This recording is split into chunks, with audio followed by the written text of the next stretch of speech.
Hey guys, in this video I will show you how to remove your TikTok profile picture. Alright, let's begin.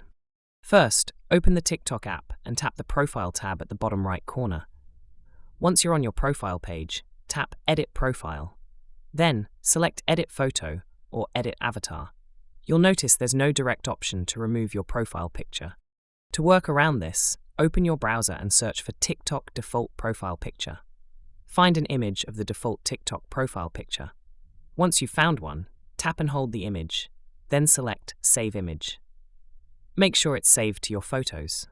Now, return to TikTok and go back to Edit Photo. Tap Upload Photo and choose the default image you just saved. Adjust the size if needed by zooming in so it fits the display area. Once it looks right, tap Save. Your profile picture is now set to the default TikTok avatar. This gives the appearance that no profile picture has been uploaded to your account. It's a simple way to make your profile look clean or anonymous without needing to delete anything. So that's basically how you can remove your TikTok profile picture. And that's it for this video. If you find this helpful, consider subscribing and giving this a big thumbs up. Thanks.